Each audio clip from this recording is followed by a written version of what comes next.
Today, we're going over how to figure out the best money goals for you and how to tackle them together.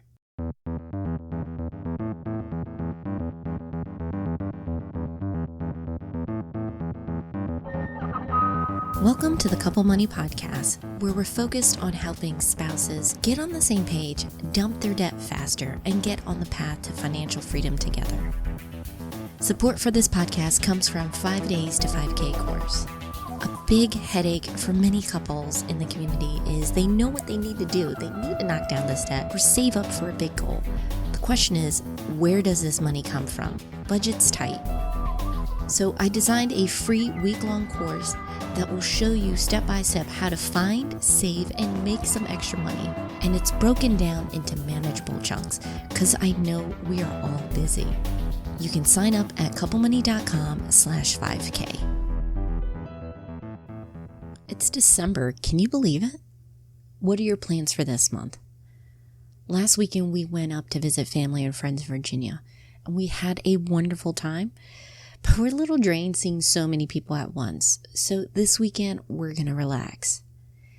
Now that we've taken care of the last bit of stuff for health insurance and investments that my husband's employer needed for the next year, we're going to slow things down and take our time and chat a bit more about what we want to do overall. Typically, we both have ideas on what we'd like to knock out, and usually we end up with 2 or 3 big goals for the year. This past year, we focused on the basement renovation.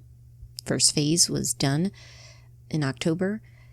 Family trips, had 2 bigger ones and several weekend trips, and paying more towards the mortgage. We upped our monthly mortgage payments, and we're proud of what we did, and we'd like to build on that momentum.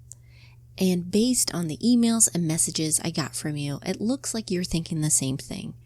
So today we're going over how to reach your money goals together. In this episode, we'll get into why people fail with their goals, choosing the right one for you, and setting up a system that makes it easy for you to knock out your goal. Sounds good? Let's go.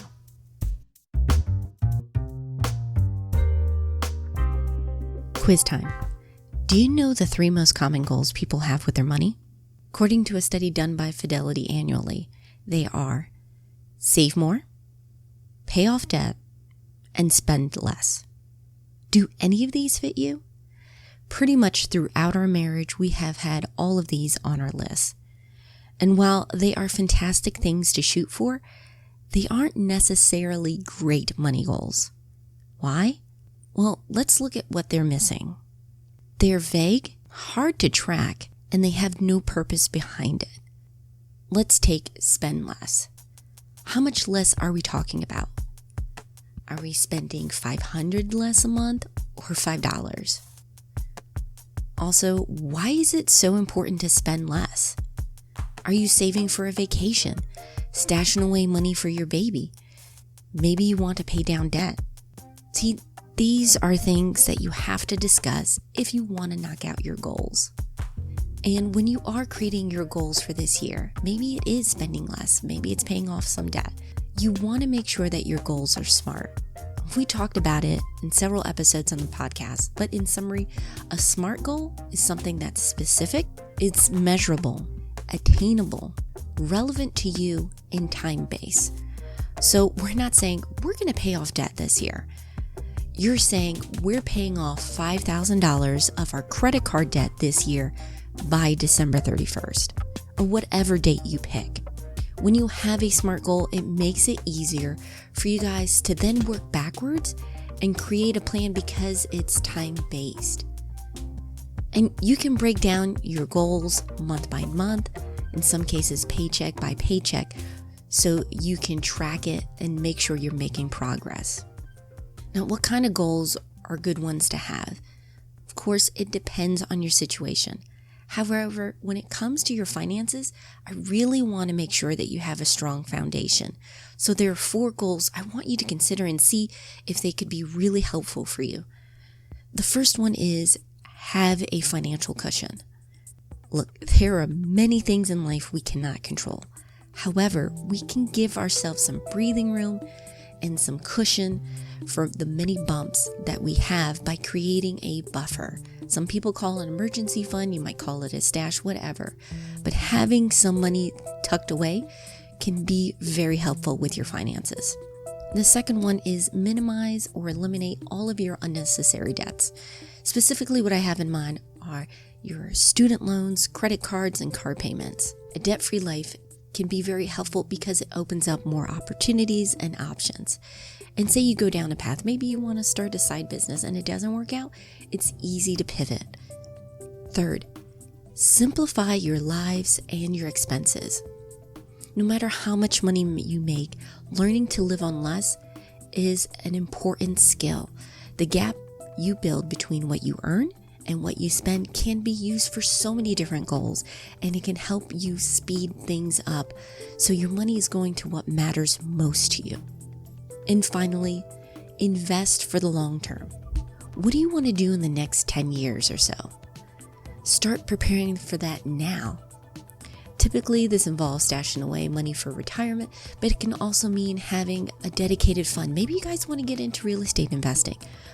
Perhaps you want to start a business, then you need some seed money, or you want to have another income stream. Set things up now, little by little, and you'll reach your goals for the long term. Now, once you pick out your goal, what do you do then? Well, if you know where you're going, you can start working backwards and break things up, like I said, by month or by paycheck. That means creating a spending plan, or I know it's, for some of us, a dreaded word, but a budget. There are plenty of apps like Personal Capital, Tiller, Mint that can make it so easy to set things up. It can pull all that information from your accounts so you can create a realistic budget that will get you to where you want to go. And once you have that, automate it. Why? Because we don't have unlimited willpower. When you are tired and you're coming home, there is this pull almost for you to go for something easy and fast and grab and buy it instead of going home and making dinner. So go ahead, automate your payments, take care of things, make it easier for yourselves to stay focused and achieve your goals. And then finally, the last piece of the puzzle is have regular check-ins. Money dates are a fantastic way to connect. You can keep tabs on what you're doing, whether it's monthly or weekly. Just have a consistent time to review things. It doesn't take long. It's easy to adjust as needed if you feel like your budget's a little too tight, or you could do a little bit better. And you can make it fun. Whatever your money goal is, I want you to be successful.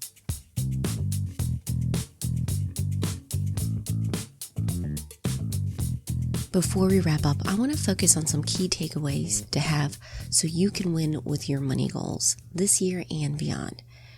The first is think more than just the numbers. Having a number for how much you're paying down debt or saving up for is fantastic because it gives you something to track so you know if you're making real progress. But that shouldn't be the focus of your goals. Instead, look at the why. Why are you paying down debt? Why is it so important to you? Maybe down the line you guys want to buy a house or start a family, and having less debt puts you in a better position. Maybe you are saving up for a specific goal. Why is that important to you? Talk it out, because what this does is it helps reframe things. When you decide not to go out for lunch like some of your friends are doing or for dinner, and you decide to have a night in or start hosting people coming to your house, it's not because it's not within your budget. It's because you're choosing to spend the money elsewhere, paying off that debt or saving up for a goal because it matters to you. That's what's going to keep you motivated. The second thing is it's better to have a good enough goal than a perfect goal. I've seen this happen many times in the community and also ourselves, where we try to come up with this perfect goal that's going to be fantastic if we achieve it and everything goes right. But that's not the way it works. If you want to have a goal that you're going to be able to reach, make sure it's reasonable. Make sure it's good enough and it gets you there. So you don't make 100% of your goal, but you get 80% there. Are you in a much better position than you were earlier? Then that's a good enough goal. Perfection can be the enemy of the good. And finally, automation is your friend. time and again, I've seen where life stresses you out or you just get overwhelmed that you forget to do things. And sometimes that includes taking care of your finances the way you want to.